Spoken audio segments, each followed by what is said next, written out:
بسم اللہ الرحمن الرحیم۔ السلام علیکم۔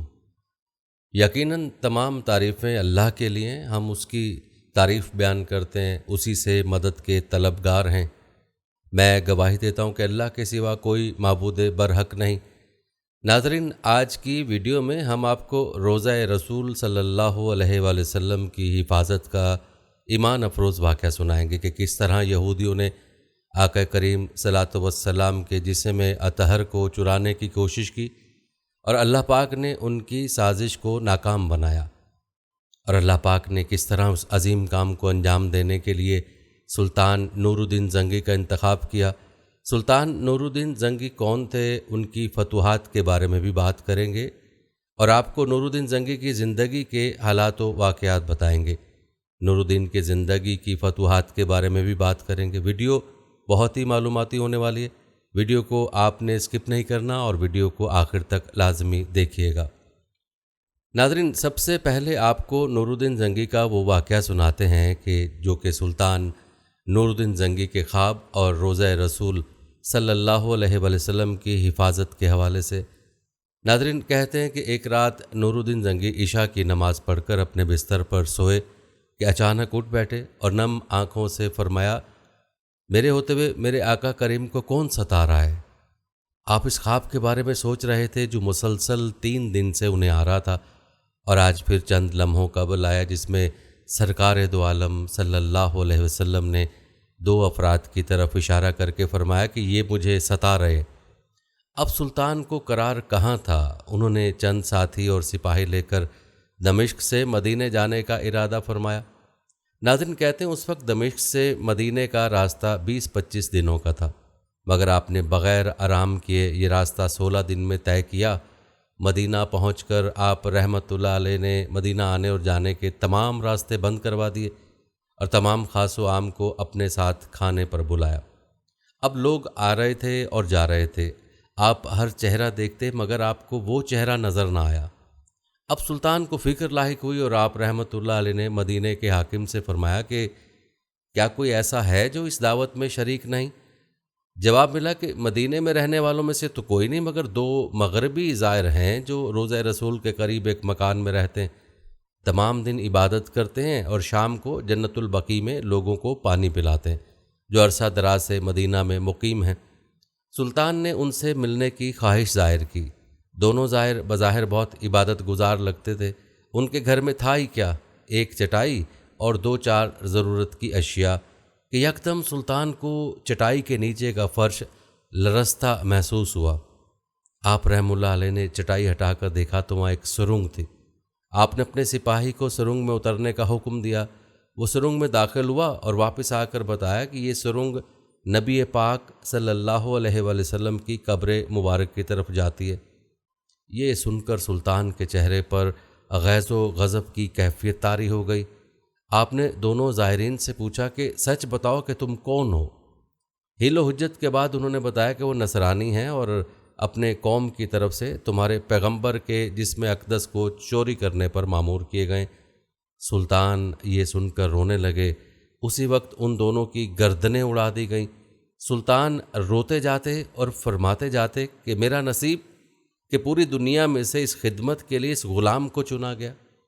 ناظرین، اس ناپاک سازش کے بعد ضروری تھا کہ ایسی تمام سازشوں کا ہمیشہ کے لیے خاتمہ کیا جائے۔ سلطان نے معمار بلائے اور قبر اقدس کے چاروں طرف خندق کھودنے کا حکم دیا، یہاں تک کہ پانی نکل آئے۔ سلطان کے حکم سے اس خندق میں پگھلا ہوا سیسا بھر دیا گیا، اور یاد رہے کہ سیسے کی یہ خندق آج بھی روضہ رسول صلی اللہ علیہ وآلہ وسلم کے گرد موجود ہے۔ کہا جاتا ہے کہ سلطان نور الدین زنگی خود اس سرنگ میں گئے اور دوسرے کنارے پر پہنچے تو دیکھا کہ سرنگ نبی کریم صلی اللہ علیہ وآلہ وسلم کی آرام گاہ تک پہنچ گئی تھی اور آپ کا قدم مبارک کھل گیا تھا۔ سلطان نے قدم مبارک کو چوم کر اس سرنگ کو بھروایا۔ یاد رہے کہ واقعہ 557 ہجری بمطابق 1162 کا ہے۔ ناظرین، کہتے ہیں کہ سلطان نور الدین زنگی نے روضہ مبارک کے قریب ایک چبوترا بھی بنوایا تھا کہ اس پر ان قبور کی حفاظت کے لیے ہر وقت پاسبان رہے۔ یہ چبوترا اب بھی موجود ہے اور باب جبرائیل سے داخل ہوتے ہوئے دائیں جانب ہے۔ بعض زائرین اسے مقام صفا سمجھتے ہیں، حالانکہ مقام اصحاب صفا مسجد نبوی کے اندر تھا، جبکہ چبوترا اس وقت کے مسجد کی 4 دیواری سے باہر تھا۔ مقام اصحاب صفا کے تعین کے لیے استونہ عائشہ سے شمال کو چلیے، یعنی قبلے کی سمت کے خلاف 5ویں ستون کے قریب مقام اصحاب صفا ہے، یا یہ کہ پرانے باب جبریل کے بالمقابل یہ مقام تھا۔ یاد رہے کہ وہاں اس وقت کوئی چبوترا نہیں۔ ناظرین، یہ روایت بھی بتاتی ہے کہ رسول کریم صلی اللہ علیہ وآلہ وسلم اور ان کے صحابہ کرام رضوان اللہ اجمعین، حضرت ابو بکر صدیق، حضرت عمر رضی اللہ تعالیٰ عنہ کی قبر کی بے حرمتی کرنے کی بھی کئی بار کوشش کی گئی۔ آپ تینوں مدینہ منورہ میں مسجد نبوی شریف میں دفن ہیں۔ دشمن نے بارہا کوشش کی کہ ان کے اجسام مبارک کو ان کی قبور سے نکالا جائے تاکہ مسجد نبوی شریف اور مدینہ منورہ توجہ کا مرکز نہ رہے۔ آپ کو بتاتے چلیں، شیخ محمد عبدالحق محدث دہلوی اپنی کتاب تاریخ مدینہ میں 3 بڑی سازشوں کا ذکر کیا ہے۔ پہلی سازش ابن حجار نے اپنی کتاب بغداد کی تاریخ میں لکھا ہے کہ 386 سے 411 ہجری تک ایک فاطمی حکمران مصر کا بادشاہ تھا اور مدینہ منورہ اس کے زیر اثر تھا۔ اس حکمران کی سوچ اور کوشش یہ تھی کہ رسول کریم صلی اللہ علیہ وآلہ وسلم اور ان کے 2 صحابہ کرام رضوان اللہ اجمعین کی اجساد مبارک کو مدینہ منورہ سے مصر منتقل کیا جائے۔ اس طرح لوگوں کی توجہ مدینہ منورہ کی بجائے مصر کی طرف مبذول ہو جائے گی۔ اس نے اس مقصد کے لیے مصر میں ایک نہایت شاندار عمارت تعمیر کی جس میں وہ ان اجسام کو رکھنا چاہتا تھا۔ حکمران نے اس مقصد کے لیے اپنے کارندے عبد الفتوح کو مدینہ بھیجا۔ جب یہ کارندہ مدینہ پہنچا تو اہل مدینہ کو اس سازش کی خبر ہو گئی۔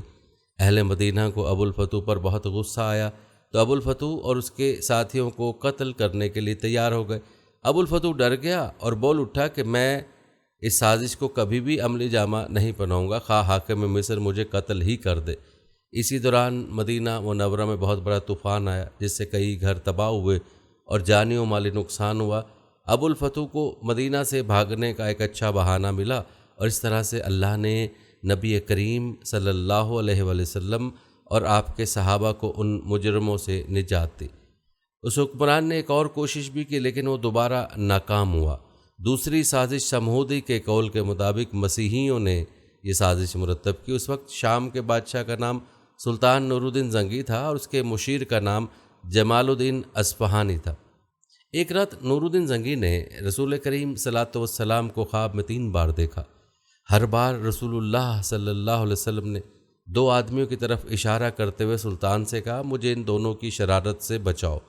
اس رات نماز تہجد کے بعد سلطان نور الدین زنگی نے خواب میں دیکھا کہ رسول کریم صلی اللہ علیہ وآلہ وسلم 2 سرخی مائل رنگت کے آدمیوں کی طرف اشارہ کر کے سلطان سے کہہ رہے کہ مجھے ان کے شر سے بچاؤ۔ سلطان ہڑبڑا کر اٹھا، وضو کیا، نفل ادا کیے اور پھر اس کی آنکھ لگ گئی۔ دوبارہ وہی خواب دیکھا، اٹھا، وضو کیا، نفل پڑھے اور سو گیا۔ تیسری بار وہی خواب دیکھا، اب اس کی نیند اڑ گئی۔ اس نے رات کو ہی اپنے مشیر خاص جمال الدین موصلی کو بلا کر پورا واقعہ سنایا۔ مشیر نے کہا، سلطان، یہ خواب 3 بار دیکھنے کے بعد بھی آپ یہاں بیٹھے کیوں ہیں؟ اس کا کسی سے ذکر نہ کریں اور فوراً مدینہ روانہ ہوں۔ اگلے روز سلطان نے 20 مخصوص افراد اور بہت سے تحائف کے ساتھ مدینے کے لیے کوچ کیا اور 16ویں روز شام کے وقت وہاں پہنچ گیا۔ سلطان نے روضہ رسول پر حاضری دی اور مسجد نبوی میں بیٹھ گیا۔ اعلان کیا کہ اہل مدینہ مسجد نبوی میں پہنچ جائیں، جہاں سلطان ان میں تحائف تقسیم کرے گا۔ لوگ آتے گئے اور سلطان ہر آنے والے کو باری باری تحفہ دیتا رہا۔ اس دوران وہ ہر شخص کو غور سے دیکھتا رہا، لیکن وہ 2 چہرے نظر نہ آئے جو اسے ایک رات میں 3 بار خواب میں دکھائے گئے تھے۔ سلطان نے حاضرین سے پوچھا، کیا مدینے کا ہر شہری مجھ سے مل چکا ہے؟ جواب اثبات میں تھا۔ سلطان نے پھر پوچھا، کیا تمہیں یقین ہے کہ ہر شہری مجھ سے مل چکا ہے؟ اس بار حاضرین نے کہا، سوائے 2 آدمیوں کے۔ راز تقریباً فاش ہو چکا تھا۔ سلطان نے پوچھا، وہ کون ہے اور اپنا تحفہ لینے کیوں نہیں آئے؟ بتایا گیا کہ مراکش کے صوم و صلات کے پابند 2 متقی باشندے ہیں، دن رات رسول کریم صلی اللہ علیہ وآلہ وسلم پر درود و سلام بھیجتے ہیں اور ہر ہفتے مسجد قباء جاتے ہیں، فیاض اور مہمان نواز ہیں، کسی کا دیا نہیں لیتے۔ سلطان نے کہا، سبحان اللہ، اور حکم دیا کہ ان دونوں کو بھی اپنے تحائف وصول کرنے کے لیے فوراً بلایا جائے۔ جب انہیں یہ خصوصی پیغام ملا تو انہوں نے کہا الحمدللہ، ہمارے پاس اللہ کا دیا سب کچھ ہے اور ہمیں کسی تحفے یا تحائف یا خیر خیرات کی حاجت نہیں۔ جب یہ جواب سلطان تک پہنچایا گیا تو اس نے حکم دیا کہ ان دونوں کو فوراً پیش کیا جائے۔ حکم کی تعمیل ہوئی، ایک جھلک ان کی شناخت کے لیے کافی تھی، تاہم سلطان نے اپنا غصہ قابو میں رکھا اور پوچھا تم کون ہو، یہاں کیوں آئے ہو؟ انہوں نے کہا ہم مراکش کے رہنے والے ہیں، حج کے لیے آئے تھے اور اب روضہ رسول صلی اللہ علیہ وآلہ وسلم کے سائے میں زندگی گزارنا چاہتے ہیں۔ سلطان نے سختی سے کہا کیا تم نے جھوٹ بولنے کی قسم کھا رکھی ہے؟ اب وہ چپ رہے۔ سلطان نے حاضرین سے پوچھا یہ کہاں رہ رہے ہیں؟ بتایا گیا کہ روضہ نبوی کے بالکل نزدیک ایک مکان میں جو مسجد نبوی کے جنوب مغرب میں دیوار کے ساتھ تھا۔ سلطان فوراً اٹھا اور انہیں ساتھ لے کر اس مکان میں داخل ہو گیا۔ سلطان مکان میں گھومتا پھرتا رہا، اچانک نئے اور قیمتی سامان سے بھرے اس مکان میں اس کی نظر فرش پر پڑی ہوئی ایک چٹائی پر پڑی۔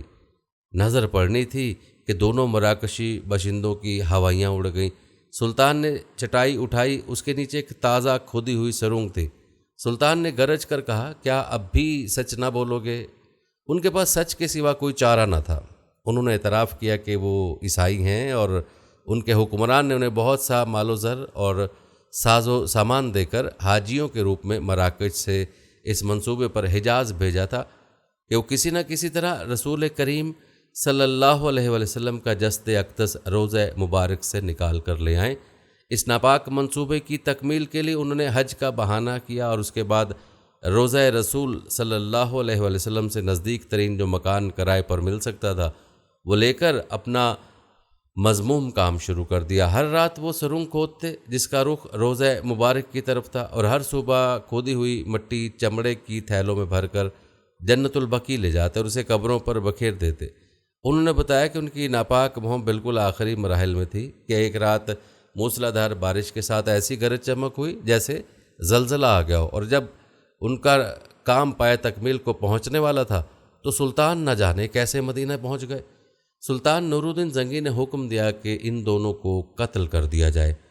روضہ مبارک کے گرد ایک خندق کھودی جائے اور اسے پگھلے ہوئے سیسے سے پاٹ دیا جائے تاکہ آئندہ کوئی بدبخت ایسی مذموم حرکت کے بارے میں سوچ بھی نہ سکے۔ تیسری سازش تبری نے اپنی کتاب بریاض الندرہ میں اس کا ذکر کیا ہے۔ حلب شہر شام کے چند لوگ مدینہ منورہ آئے اور مدینہ کے گورنر کے لیے بیش بہا تحائف لائے۔ ان کی خواہش تھی کہ روضہ مبارک میں داخل ہو کر حضرت ابو بکر اور حضرت عمر رضی اللہ تعالیٰ عنہ کے اجسام مبارک نکال کر یہاں سے باہر پھینکے۔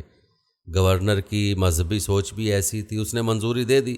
گورنر نے مسجد کے خادم سے کہا کہ اگر رات کو کچھ لوگ آئیں تو ان کے لیے مسجد کا دروازہ کھول دینا اور وہ جو کچھ کرنا چاہیں اس میں مداخلت نہ کرنا۔ عشاء کی نماز سے کافی دیر بعد کسی نے باب السلام پر دستک دی۔ خادم نے مسجد کا دروازہ کھول دیا۔ تقریباً 40 آدمی مسجد میں داخل ہو گئے۔ ان کے پاس توڑ پھوڑ اور کھدائی کے ہتھیار بھی تھے۔ خادم سہم گیا اور ایک کونے میں دبک کر بیٹھ گیا۔ یہ لوگ روضہ مبارک کی طرف بڑھے، ابھی ممبر تک نہ پہنچے تھے کہ اچانک ان کے نیچے کی زمین پھٹی اور یہ سب لوگ اپنے ہتھیاروں سمیت اس زمین میں دفن ہو گئے۔ گورنر ان لوگوں کی بے تابی سے انتظار کر رہا تھا اور پھر بالآخر خادم کو بلایا اور ان لوگوں کے بارے میں دریافت کیا۔ خادم نے اسے سارا واقعہ سنا دیا۔ گورنر نے کہا یہ کیسے ہو سکتا ہے، تم یقیناً پاگل ہو۔ خادم نے گورنر کو دعوت دی کہ اپنی آنکھوں سے موقع دیکھیں۔ گورنر نے اس جگہ کی زمین کو دھسا ہوا پایا تو خادم سے کہنے لگا تم اس معاملے میں کسی سے زبان نہ کھولنا ورنہ میں تمہارا سر اڑا دوں گا۔ سورہ الانفال میں ہے اللہ کے دشمن اپنی عقل کی تدبیریں بناتے اور اللہ تعالیٰ بھی اپنی تدبیریں بناتے۔ یقیناً اللہ کی تدبیریں انسانی تدبیروں پر حاوی ہیں، اور سورہ مائدہ میں ہے کہ اللہ نے اپنے نبی صلی اللہ علیہ وآلہ وسلم سے اپنا وعدہ پورا کیا اور آپ کی دنیاوی حیات میں اور اس کے بعد بھی سب لوگوں سے حفاظت فرمائی۔ ناظرین، دعا ہے کہ اللہ سب مسلمانوں کی ان کے دشمنوں کی برے منصوبوں اور ذلیل سازشوں سے حفاظت فرمائے اور مسلمانوں کو اچھے اعمال کی توفیق دے تاکہ وہ رب العزت کی حفاظت کے مستحق بن جائیں۔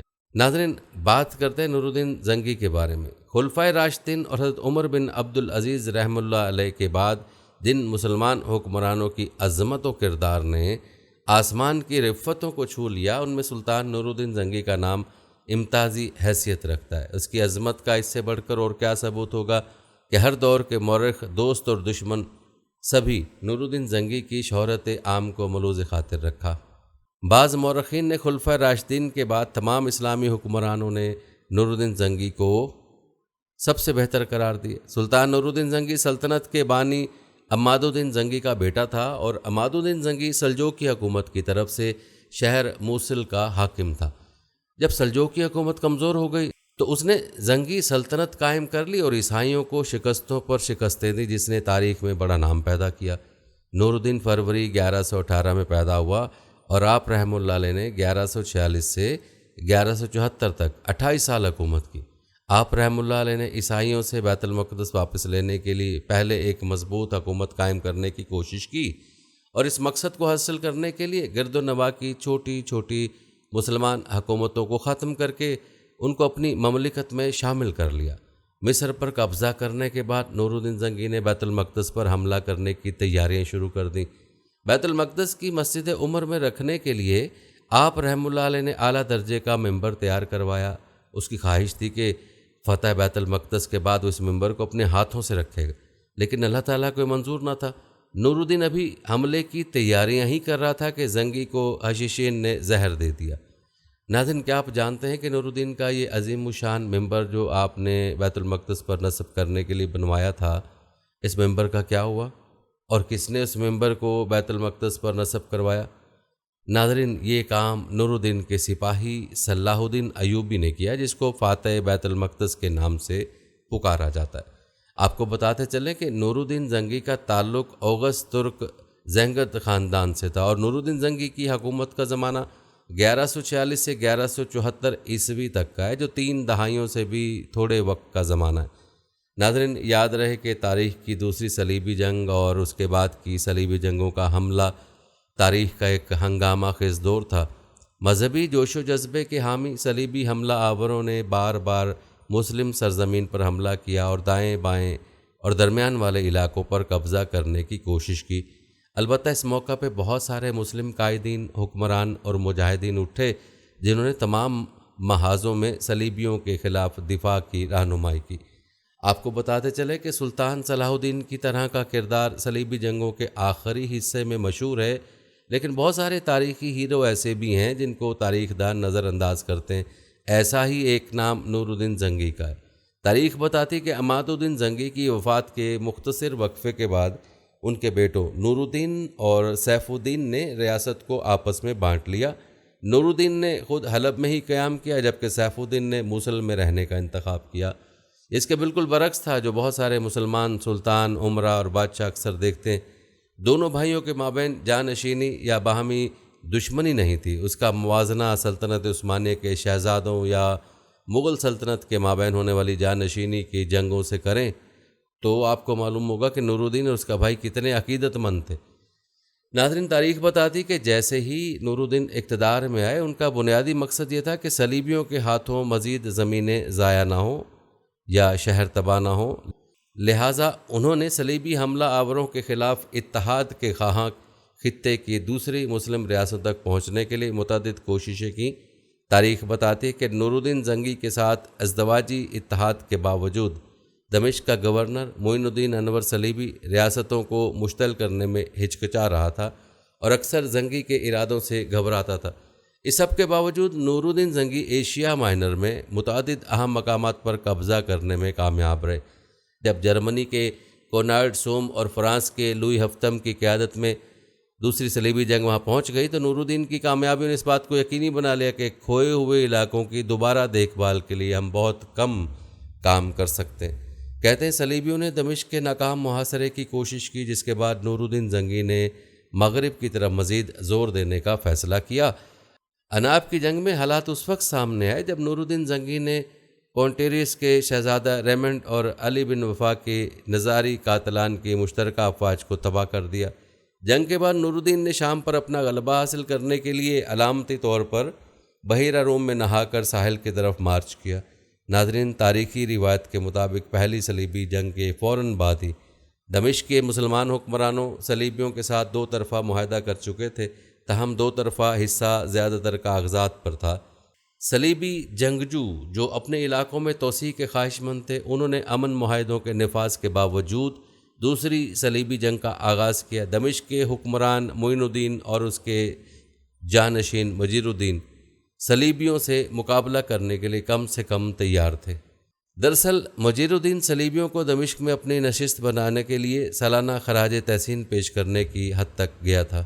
اس کی پالیسیوں کے خلاف اس طرح کی دشمنی تھی کہ دشمن کی آبادی مجیر الدین کے خلاف بڑھ گئی اور شام کے علاقے پر قبضہ کرنے میں نور الدین زنگی کی مدد کی۔ یہی وجہ ہے کہ نور الدین زنگی کو شام پر اپنا اختیار برقرار رکھنا پڑا۔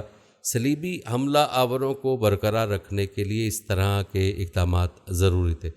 ناظرین، تواریخ بتاتی ہیں کہ شام اور شمال میں جانے والے صلیبیوں نے اپنی توجہ مصر میں فاطمیوں کی طرف پھیر لی، جبکہ فاطمیوں کے برائے نام حاکم العید اقتدار میں آئے تھے۔ وزیر شاور ابن مجیب الصدی فیکلٹ حکمران تھے۔ کہتے ہیں جب یروشلم کے بادشاہ امراک اول کی سربراہی میں صلیبی حملہ آوروں نے حملہ کیا تو فاطمی کمزور تھے، جو مصر جلدی سے گر گیا، اور شاور نے مدد کے لیے نور الدین زنگی سے رابطہ کیا۔ نور الدین اپنی فوج مصر بھیجنے اور دمشق کو بے دفاع چھوڑنے کے بارے میں مطمئن نہیں تھے، لیکن اس کے بعد ان کے جنرل اسد الدین شیخ کو صلاح الدین ایوبی کے چچا نے بھی راضی کر لیا۔ ناظرین، یوں اسد الدین شیرکو نے مصر میں تیزی سے فائدہ اٹھایا اور اس نے صلیبیوں کو ایک بار پھر مسلم سرزمین سے روانہ کیا۔ تاہم اس موقع پر فاطمیوں کے معزول وزیر شاور نے اپنے اصل ارادے ظاہر کیے۔ اس نے شاہ امراک اول کے ساتھ اتحاد کیا اور شیرکو کی سربراہی میں زینگڈ افواج کے ساتھ مؤثر طریقے سے دھوکہ دیا۔ جیسے ہی شیرکو مصر سے واپس آیا، شاور کو اس کی واجبات ادا کر دیے اور یوں صلیبیوں کے ذریعے مصر کو ایک واسال ریاست قرار دے دیا گیا اور شاور کو محض کٹھ پتلی کی شکل دی گئی۔ آخرکار شاور کے بیٹے خلیل نے نور الدین زنگی سے دوبارہ مدد کی درخواست کی، اور جب اسد الدین شیرکو پہنچا تو اس بار کوئی دھوکہ نہیں ہوا۔ مصر پر دوبارہ قبضہ کر لیا گیا اور شیرکو مصر کے وزیر کے طور پر قائم ہوا۔ آخرکار وہ صلاح الدین اعظم کے بعد جانشین بن گیا۔ ناظرین، یاد رکھیں، نور الدین زنگی کے فوجی کیریئر کے بارے میں بہت کچھ کہا جا سکتا ہے۔ وہ ایک قابل کمانڈر تھے۔ انہوں نے حملہ آور صلیبیوں کے خلاف اپنی جستجو میں کوئی دیدہا نہیں چھوڑا، لیکن ناظرین افسوس سے کہنا پڑتا ہے کہ آج کے مسلمانوں کو نور الدین زنگی اور ان کے ہم عصروں کی زندگی کے بارے میں کتنا کم علم ہے۔ تاریخ اسلام کے ابتدائی قرون وسطیٰ کے رہنماؤں نے اسلام اور سماجی انصاف کے شعلے کو زندہ رکھنے کے لیے جس محنت سے کوشش کی، وہ بھولی ہوئی ہیں۔ یاد رہے، نور الدین زنگی ایک عظیم شخصیت اور مثالی جرأت، میانہ اور پرہیزگاری کے حامل شخص تھے۔ ناظرین، دیکھا جائے تو آج کے مسلمان نوجوانوں کو اپنی تاریخ میں جھانکنے کی فرصت ہی نہیں۔ آج بیت المقدس میں مسجد اقصیٰ کے ساتھ کیا کچھ ہو رہا ہے، فلسطین کے مسلمانوں پر کتنے ظلم ڈھائے جا رہے ہیں، لیکن مسلمان خاموش ہے۔ کیا آپ نے سوچا ہے کہ اس خاموشی کا نقصان کیا ہوا ہے؟ ناظرین، اس خاموشی کا نقصان یہ ہوا ہے کہ اسلامی عہد زرعی کے علاقے شام اور عراق سے اسلامی تہذیب و ثقافت کو نیست و نابود کر دیا گیا۔ اب آنے والی نسلیں کھنڈرات پر جو ہندو نصارہ کی نئی کنسٹرکشن کے امور دیکھے گی۔ بابل اور نینوا کی ریاست کھنڈر بنا دی گئی۔ اب دجلہ اور فرات کے کنارے نیل کے ساحلوں تک نہ کوئی نور الدین زنگی ہے، نہ اس کا سپہ سالار اعظم، نہ اس کا سپہ سالار صلاح الدین ایوبی، اور نہ تاریخ دان ابن اسیر جری۔ بیت المقدس حالت جنگ میں پہلے بھی تھا، آج بھی ہے۔ 44 ملکوں کی اتحادی فوج محو تماشا ہے۔ یمن سوئے کھنڈر ہے، قطر، بحرین اور عرب برسر پیکار ہیں۔ یہاں تذکرہ کرتے ہیں مسجد النوری کا۔ یاد رہے کہ مسجد نوری کا نام موصل اور حلب کے مشہور ترک حکمران نور الدین زنگی کے نام پر رکھا گیا تھا، جس نے اس مسجد کی تعمیر کا حکم سن 1172 میں دیا تھا۔ اس کے 2 سال بعد نور الدین زنگی انتقال کر گئے۔ یہی مسجد تھی جہاں سے بغدادی نے خلافت کے فتنے کا اعلان کیا۔ نور الدین زنگی کی بڑی وجہ شہرت یہ ہے کہ انہوں نے مختلف علاقوں کی مسلمان افواج کو یکجا کر کے عیسائی صلیبیوں کے خلاف جہاد کا پیغام دیا تھا۔ ناظرین، مسجد کے مینار کا بیرونی حصہ ایرانی طرز تعمیر کی ایک عمدہ مثال ہے، جس میں اینٹوں کو اس انداز میں لگایا گیا کہ سادہ اینٹیں بھی ایک خوبصورت نمونہ پیش کرتی ہیں۔ مینار کی چوٹی ایک گنبد کی شکل میں جس پر سفید پلستر لگا ہوا ہے۔ جب یہ مینار تعمیر کیا گیا تھا تو اس کی اونچائی 150 فٹ تھی، لیکن جب 14ویں صدی میں مشہور سیاح ابن بطوطہ کا موصل سے گزر ہوا تو انہوں نے دیکھا کہ مینار اس وقت بھی ایک جانب جھک چکا تھا، اس لیے اس وقت بھی اس مینار کو لوگ الہبدا یا کوہان کے نام سے جانتے تھے۔ جہاں تک ماہرین کا تعلق ہے تو ان کا کہنا ہے کہ اس جھکاؤ کی وجہ اس علاقے میں شمال مغرب سے چلنے والی ہوائیں، اینٹوں پر جنوب سے پڑنے والی تیز دھوپ یا وہ کمزور جپسم ہے جو اینٹوں کے درمیان لگا ہے۔ ناظرین، آپ کو بتاتے چلیں کہ نور الدین زنگی کی شہرت کی بڑی وجہ یہ ہے کہ انہوں نے مختلف علاقوں کے مسلمان افواج کو یکساں کر کے عیسائی صلیبیوں کے خلاف جہاد کا پیغام دیا تھا۔ عیسائیوں سے بیت المقدس واپس لینے کے لیے سلطان نور الدین زنگی رحمہ اللہ علیہ نے پہلے ایک مضبوط حکومت قائم کرنے کی کوشش کی اور اس مقصد کو حاصل کرنے کے لیے گرد و نواح کی چھوٹی چھوٹی مسلمان حکومتوں کو ختم کر کے ان کو اپنی مملکت میں شامل کیا۔ شروع میں نور الدین کا دارالحکومت حلب میں تھا۔ 549 ہجری میں اس نے دمشق پر قبضہ کر کے اسے دارالحکومت قرار دیا۔ اس نے صلیبی ریاست انطاکیہ پر حملے کر کے کئی قلعوں پر قبضہ کر لیا اور بعد ازاں ریاست ایڈیسا پر مسلمانوں کا قبضہ ختم کرنے کی عیسائیوں کی کوشش کو بھی ناکام بنا دیا۔ دوسری صلیبی جنگ کے دوران دمشق پر قبضہ کرنے کی کوششوں کو بھی انہوں نے ناکام بنایا اور بیت المقدس سے عیسائیوں کو نکالنے کی راہ ہموار کر دی۔ ناظرین، یاد رہے کہ دوسری صلیبی جنگ میں فتح کی بدولت ہی مسلمان تیسری صلیبی جنگ میں فتح یاب ہو کر بیت المقدس واپس لینے میں کامیاب ہوئے۔ اس زمانے میں مصر میں فاطمی حکومت قائم تھی، لیکن اب وہ بالکل کمزور ہو گئی تھی اور مصر چونکہ فلسطین سے ملا ہوا تھا، اس لیے عیسائی اس پر قبضہ کرنا چاہتے تھے۔ یہ دیکھ کر نور الدین نے ایک فوج بھیج کر 564 میں مصر پر بھی قبضہ کر لیا اور فاطمی حکومت کا خاتمہ کیا۔ اپنے 28 سالہ دور اقتدار میں نور الدین زنگی نے نہ صرف دمشق پر قبضہ کیا بلکہ مستقبل میں صلاح الدین ایوبی کو ملنے والی کامیابیوں کی بنیاد رکھی۔ اس وقت صلاح الدین ایوبی مصر میں نور الدین زنگی کی فوج کے کمانڈر تھے اور پھر اپنے رہنما کے انتقال کے بعد سن 1187 میں انہوں نے بیت المقدس کو آزاد کرایا اور ایوبی عہد کی بنیاد رکھی۔ ناظرین، ہم نے ذکر کیا تھا کہ نور الدین زنگی نے بیت المقدس کو فتح کرانے اور آزاد کرانے کا خواب دیکھا تھا۔ بیت المقدس یعنی مسجد اقصیٰ کے اندر نصب کرنے کے لیے عالی شان ممبر بھی بنوایا، لیکن اس کی زندگی نے وفا نہ کی اور یہ کام سر انجام نہ دے سکے۔ ناظرین، صلاح الدین ایوبی نے نور الدین زنگی کی دیرینہ خواہش کو پورا کیا اور بیت المقدس کو فتح کر کے ان کا تیار کرایا ہوا ممبر مسجد اقصیٰ میں نصب کرایا۔ کہا جاتا ہے کہ سلطان نور الدین زنگی بہادری میں اپنے باپ کی طرح تھے۔ نور الدین بہادری میں اپنے باپ کی طرح تھا۔ ایک مرتبہ جنگ میں اسے دشمنوں کی صف میں بار بار گھستے دیکھ کر اس کے ایک مصاحب قطب الدین نے کہا، اے ہمارے بادشاہ، اپنے آپ کو امتحان میں نہ ڈالیے، اگر آپ مارے گئے تو دشمن اس ملک کو فتح کر لیں گے اور مسلمانوں کی حالت تباہ ہو جائے گی۔ نور الدین نے یہ بات سنی تو اس پر بہت ناراض ہوا اور کہا، قطب الدین، زبان کو روکو، تم اللہ کے حضور گستاخی کر رہے ہو۔ مجھ سے پہلے اس دین اور ملک کا محافظ اللہ کے سوا کون تھا؟ میں نہیں ہوں گا تو اللہ کسی اور کو ذمہ داری سونپ دے گا۔ ناظرین، تواریخ بتاتے ہیں کہ سلطان نور الدین نے شریعت کی خود پابندی کی اور اپنے ساتھیوں کو بھی پابند بنایا۔ انہیں دیکھ کر دوسروں نے تقلید کی، جس کی وجہ سے عوام میں اسلام پر عمل کرنے کا جذبہ پیدا ہو گیا اور لوگ خلاف شرع کاموں کے ذکر سے بھی شرمانے لگے۔ یاد رہے کہ سلطان نور الدین صرف ایک فاتح نہیں تھا بلکہ ایک شفیق حکمران اور علم پرور بادشاہ تھا۔ اس نے سلطنت میں مدرسوں اور ہسپتالوں کا جال بچھا دیا۔ اس کے انصاف کے قصے دور دور تک مشہور تھے۔ وہ بڑی ذاتی زندگی گزارتا تھا۔ بیت المال کا روپیہ کبھی ذاتی خرچ میں نہیں لایا۔ مال غنیمت سے اس نے چند دکانیں خرید لی تھیں جن کے کرائے سے وہ اپنا خرچ پورا کرتا۔ اس نے اپنے لیے بڑے بڑے محل تعمیر نہیں کیے بلکہ بیت المال کا روپیہ مدرسوں، شفا خانوں اور مسافر خانوں کے قائم کرنے اور رفاع عامہ کے لیے دیگر کاموں میں صرف کرتا۔ دمشق میں اس نے ایک شاندار شفا خانہ قائم کیا تھا جس کی دنیا میں مثال نہ تھی۔ اس میں مریضوں کو دوا بھی مفت دی جاتی تھی اور کھانے اور رہنے کا خرچ بھی حکومت کی طرف سے ادا کیا جاتا۔ کہتے ہیں سلطان نور الدین نے تمام ناجائز ٹیکس موقوف کر دیے تھے۔ وہ مظلوموں کی شکایت خود سنتا اور اس کی تفتیش کرتا تھا۔ نور الدین کی ان خوبیوں اور کارناموں کی وجہ سے اس زمانے کے ایک مورخ ابن اسیر نے لکھا ہے کہ میں نے اسلامی عہد کے حکمرانوں سے لے کر اس وقت تک کے تمام بادشاہوں کی تاریخ کا مطالعہ کیا، لیکن خلفائے راشدین اور عمر بن عبد العزیز کے سوا نور الدین سے بہتر فرمانروا میری نظر سے نہیں گزرا۔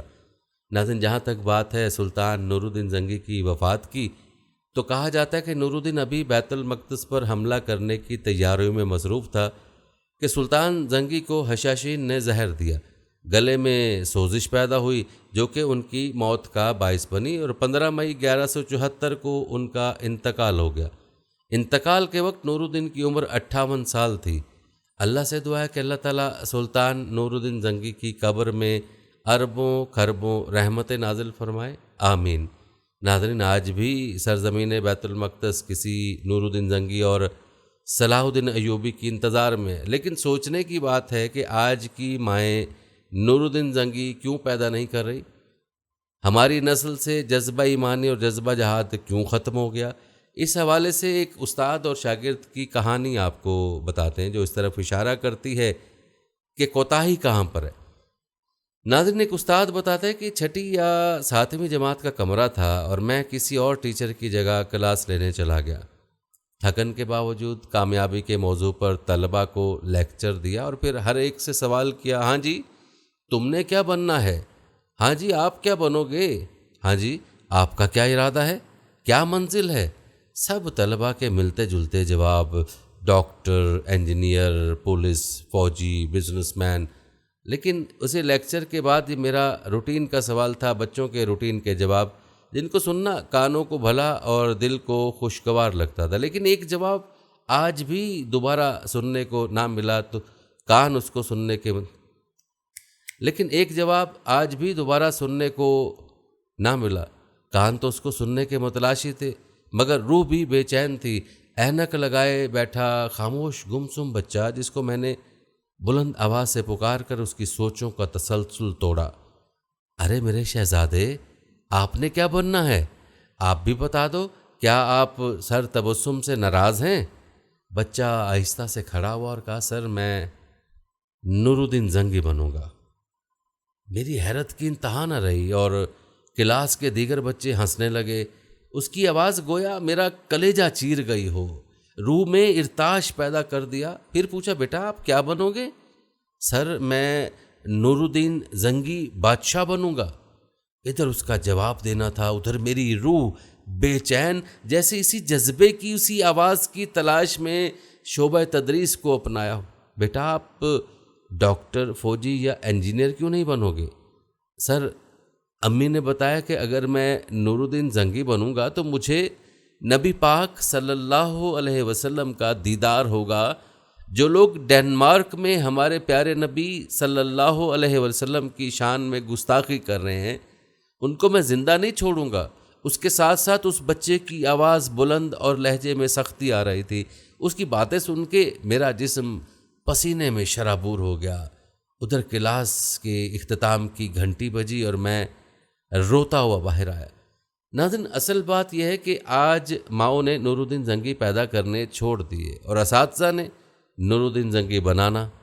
سلام ہے اس ماں کو جس نے اپنے بیٹے کو نور الدین زنگی کا تعارف کروایا ہوگا، جس کا تذکرہ آپ نے ملاحظہ کیا اور جس کے خواب کا واقعہ نبی کریم صلی اللہ علیہ وسلم کی حفاظت کا واقعہ بھی آپ نے سنا۔ لیکن آیا ان واقعات کو سن کر ہمارے اندر بھی کوئی جذبہ پیدا ہوا ہے، کوئی جذبہ بیدار ہوا ہے؟ آج مسلمانوں کے گھروں میں ٹی وی اور موبائل کا راج ہے، اور ٹی وی موبائل پر کس کا راج ہے یہ آپ بہتر جانتے ہیں۔ آج مسلمانوں کے گھروں میں اسلام اور اسلامی تاریخ کے ہیروز کے تذکرے نہ ہونے کی وجہ سے ہماری نوجوان نسل اپنی تواریخ سے ناواقف ہے۔ اسلامی ہیروز کے بارے میں لوگ کچھ نہیں جانتے۔ تو خود ہی سوچ لیں کہ جب ہماری نسل اپنی تاریخ سے واقف نہ ہوگی تو پھر وہ اپنے اسلامی ہیروز کی پیروی کیسے کرے گی؟ پھر ان کے اندر ان جیسا جذبہ کیسے پیدا ہوگا؟ یہ بچہ جس نے استاد کو نور الدین زنگی بننے کا کہا، یقیناً اس کی ماں اس کو اسلام کے ہیروز کی کہانیاں سناتی ہوں گی جن کو سن کر اس کا جذبہ بنا۔ خدا را اپنے بچوں کو اسلام کے بارے میں بتائیں، اسلامی ہیروز کے بارے میں بتائیں، اسلامی تواریخ کے بارے میں بتائیں۔ فلسطین کیا ہے، بیت المقدس کیا ہے، مسجد اقصی کیا ہے، ان کی مسلمانوں کے لیے کیا اہمیت ہے، یہ سب اپنے بچوں کو بتائیں۔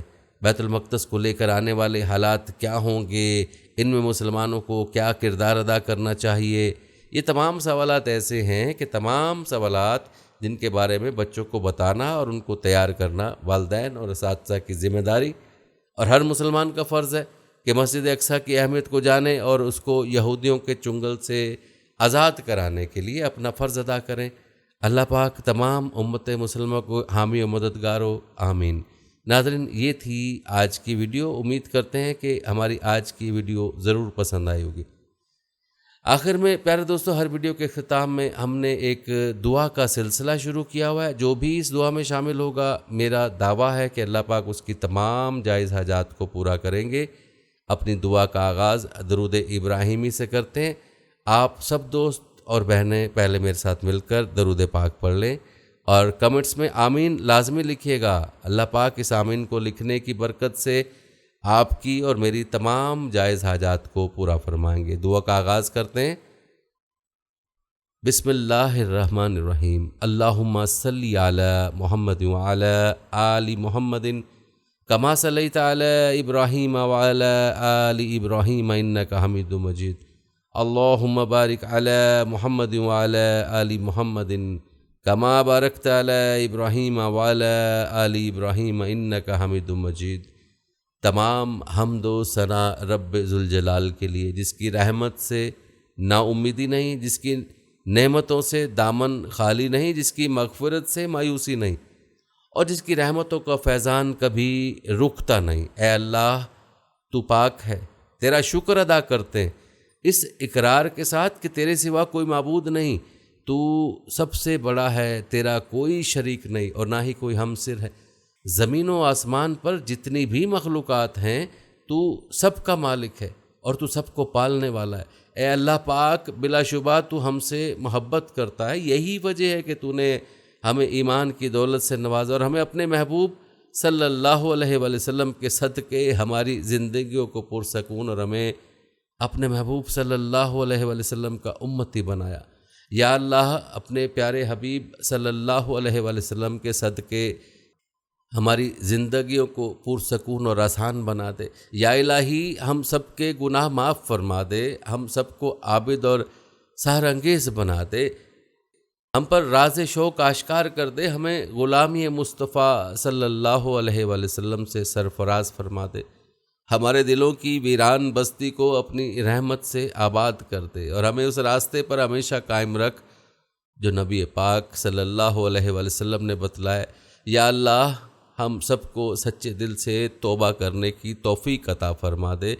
اے رب رحیم، ہم گناہوں کی دلدل میں ڈوب گئے ہیں، ہم بدکاریوں کی مستی میں گر پڑے ہیں، ہم مایوسی کے اندھیروں میں بھٹک رہے ہیں۔ یا الہی، یا الہی، یا میرے مالک، ہم مایوسی کے اندھیروں میں بھٹک رہے ہیں، رحمت الہی سے خود ہی روٹ گئے۔ اے اللہ، ہم ندامت کے آنسوؤں سے نا آشنا ہیں، ہم ایک سچی توبہ کے طلبگار ہیں۔ اے اللہ پاک، اپنی رحمت سے ہمیں وہ سچی توبہ عطا فرما دے۔ اے پاک پروردگار، ہمیں ہمارے والدین کو، ہمارے اہل و عیال کو، ہمارے آباء و اجداد اور ہماری آنے والی نسلوں کو اپنی عافیت عطا فرما، ہم سب کو بے حساب رزق عطا فرما، ہم سب کو حاسدوں کے حسد سے بچا۔ دونوں جہانوں کے مالک، جب ہم تھک جائیں تو ہمیں آرام پہنچانا، جب مشکلیں بڑھ جائیں تو آسانی بن جانا، جب ہم کمزور پڑ جائیں تو ہماری طاقت بن جانا، جب ہم دکھ اور تکلیف میں ہوں تو ہمارا مرہم بن جانا، جب ہم مایوس ہو جائیں تو ہمارا بھروسہ اور یقین بن جانا، جب ہم بھوک سے نڈھال ہو جائیں تو تیری یاد ہی ہماری غذا بن جائے، جب ہر طرف سے بے چینیاں بڑھ جائیں تو اے پاک پروردگار ہمارا سکون بن جانا، جب ہمارے اندر مایوسی کا اندھیرا بھرنے لگے تو امید کی روشنی بن جانا، جب ہر چیز ہمارے لیے ناممکن ہو جائے تو ہر چیز کو اپنے خاص فضل اور کرم سے ممکن بنا دینا۔ اے ارض و سما کے مالک، تو غفور ہے، تو رحیم ہے، ہم سب کی توبہ قبول کرنا، ہمارے گناہ صغیرہ کبیرہ کو دھو دے، ہمارے دلوں کو ہدایت دے، ہماری زبان کو درستگی اور نرمی عطا فرما، ہم سب کو گناہوں سے بچا اور ہمیں نیک اعمال کرنے کی توفیق عطا فرما۔ اے اللہ، جس طرح تو بارش برسا کر سوکھی زمین کی پیاس بجھاتا ہے، اسی طرح اپنی رحمت سے ہمارے دلوں کو بھی سیراب کر دے۔ بے شک تو بڑا مہربان اور نہایت رحم کرنے والا ہے۔ اے پاک پروردگار، ہم سب کو ہر اس نعمت سے سرفراز فرما جس میں ہمارے لیے خیر و برکت ہو، عزت و وقار ہو، راحت و سکون ہو، صحت اور تندرستی ہو، ترقی اور خوشحالی اور دنیا و آخرت کی بھلائی ہو۔ اے اللہ، ہماری زندگیوں کو محبت کا عنوان بنا دے کہ ہم سب سے زیادہ تجھ سے محبت کریں، تجھ کو فوقیت دیں، تیری عبادت کریں، تیرا حکم مانیں، تیرے بتائے ہوئے راستوں پر چلیں، یہاں تک کہ ہماری زندگی تمام ہو جائے اور تو ہمیں اپنے نور سے ڈھانپ لے، وہ نور جو ہمارے سینوں کو منور کر دے، وہ نور جو قبر کو روشن کر دے، وہ نور جو پل صراط پر روشنی بن جائے۔ اے ہمارے رب، ہم کو بھی ان خوش نصیبوں میں شامل فرما جن کی تو توبہ قبول فرماتا ہے، جن کے گناہوں کو تو اپنے فضل و کرم اور رحمت سے نیکیوں میں تبدیل کر دیتا ہے۔ یا اللہ، ہمارے پاس کوئی اور عمل نہیں ہے، ہمیں صرف تیری رحمت کا آسرا ہے۔ یا پروردگار، ہمیں اپنی رحمت میں ڈھانپ لے، یا پروردگار، ہمیں اپنی رحمت میں ڈھانپ لے۔ اے بلندیوں کے بادشاہ، اے رب کائنات، ہمارے دل اور ہمارے قدم اپنی رضا کی طرف بھیج دے۔ یا اللہ، ہمیں وہ عقل دے جو تسلیم و رضا میں جائے، ہمیں وہ دوست دے جو منزل تک ہمارا ساتھ دیں، ہمیں وہ نسبتیں عطا کر جو تجھے منظور ہیں۔ یا اللہ، اپنے محبوب پاک صلی اللہ علیہ وسلم کی ہمارے دلوں میں محبت عطا فرما۔ یا الہ، اس دور میں اور آنے والے دور میں ہم سب پر مہربانی فرمانا۔ یا اللہ، ہمارے دلوں کو غفلت سے دور کر دے اور ہم کو آخرت کی تیاری کی فکر عطا فرما۔ اس دنیا میں اور اس زندگی میں اپنے نبی پاک صلی اللہ علیہ وسلم کا تابعدار بنا دے تاکہ قیامت میں ذلت اور رسوائی نہ ہو۔ یا اللہ، اپنے مومن اور مخلص بندوں کے ساتھ ہمارا حشر فرمائیے اور دوزخ کے عذاب سے ہم سب کو اپنی پناہ میں رکھنا۔ اے پروردگار، ہم کو اعمال صالح کی توفیق عطا فرما، اپنی رحمت سے ہم سے وہ کام لے جس سے تو راضی ہو، ان سب کاموں سے بچا لے جن سے تو ناراض ہو۔ یا اللہ، شیطان کی گمراہیوں سے ہم سب کو کامل طور پر محفوظ رکھ۔ اے رب کریم، ہمارے ہاتھ تیرے سامنے پھیلے ہوئے، ان کو اپنی شان کے مطابق خیر و برکت اور دنیا و آخرت کی ہر طرح کی بھلائی اور کامیابی سے بھر دے۔ اے اللہ، ہمیں ہر وہ چیز عطا فرما جس کی ہمیں ضرورت ہے۔ اے اللہ پاک، ہمیں اپنے سوا کسی کا محتاج نہ فرمانا۔ اے بہت بڑی شان والے، ہمیں عزت، بہترین صحت کے ساتھ عمر طویل عطا فرما اور ہمیشہ اپنے حفظ و امان میں رکھنا۔ یا اللہ، خاوند اور بیوی کو ایک دوسرے کے حقوق ادا کرنے کی توفیق عطا فرما، اولاد کو والدین کا فرما بردار بنا دے، بھائی سے بھائی ناراض ہے ان کی آپس کی نفرت ختم کر دے۔ اے مالک، جو بچے بگڑے ہوئے ان کو راہ راست پر چلنے کی توفیق عطا فرما۔ اے اللہ، ہم نے جن لوگوں کے حقوق دینے ہیں یا ہم نے جن کی غیبت یا چغلی کی ہے، انہیں اپنی بارگاہ میں سے اتنا دے، ایسی جزا اور ثواب سے نواز دے، روز قیامت انہیں ہم سے بدلہ لینے کی طرف توجہ ہی نہ ہو۔ اے پروردگار، ہمارے والدین کو سلامت رکھ، صحت اور تندرستی کے ساتھ تمام زوجین میں محبت بنائے رکھ، اور جن کے درمیان ناراضگی ہے اسے دور کر دے۔ یا الہی، جو بے اولاد ہیں، اولاد کی نعمت کے لیے تڑپتے، انہیں نیک اور صالح اولاد عطا فرما دے۔ جن کی شادی نہیں ہوئی، جو بیٹے اور بیٹیاں رشتوں کی آس لگائے بیٹھے ہیں، اپنے غیب کے خزانوں سے ایسے وسیلے اور راستے بنا کہ ان سب کو نیک شریک حیات ملے۔ یا اللہ، جو مسلمان پریشان حال ہیں، مصیبت میں ہیں، اپنی لامحدود رحمت و مہربانی سے ان کی تمام پریشانی، مشکل، مصیبت اور تنگی کو دور فرما دے۔ اے ارض و سما کے مالک، ہماری ٹوٹی پھوٹی دعاؤں کو نہ دیکھ۔ اے ارض و سما کے مالک، ہماری ٹوٹی پھوٹی دعاؤں کو نہ دیکھ، ہمارا جو تجھ پہ یقین کامل ہے اس کو دیکھ، اور آج ہماری تمام دعاؤں کو، حاجتوں کو پورا کر دے۔ ہمیں ایسی معافی دے دے جس کے بعد گناہوں سے نفرت ہو جائے، ہمیں ایسی ہدایت فرما جس کے بعد گمراہی نہ ہو، ہمیں ایسی کامیابی عطا فرما جس کے بعد ناکامی نہ ہو، ہمیں ایسی عزت دے جس کے بعد کوئی ذلت نہ ہو، ہمیں ایسی خوشیاں عطا فرما جس کے بعد تکبر نہ ہو، ہمیں ایسی رضا دے جس کے بعد تیری ناراضگی نہ ہو، ایسی رحمت عطا فرما جس کے بعد عذاب نہ ہو، ایسی اولاد سے نواز دے جو نیک اور باعث عزت ہو، ایسا رزق عطا فرما جو حلال اور برکت والا ہو، ایسی موت عطا فرما جو باعث مغفرت ہو۔ اے اللہ ہماری مغفرت فرما دے، ہمارے ماں باپ کی مغفرت فرما دے۔ اے اللہ جنہوں نے ہمیں بڑی محنتوں سے پالا پوسا، ہماری تکلیفیں اٹھائیں، خود بھوکے رہ کر ہمیں کھانا کھلایا، تکلیف میں رہ کر ہمیں آرام پہنچانے کی کوشش کی، اے اللہ ہماری روزی کے حصول کے لیے جد و جہد اور کوشش کرتے رہے۔ اے اللہ ہماری تربیت کے لیے ان سے جو کچھ ہو سکا اے اللہ انہوں نے ہمارے لیے کیا، اے اللہ ہماری طرف سے ہمارے والدین کو جزائے خیر عطا فرما۔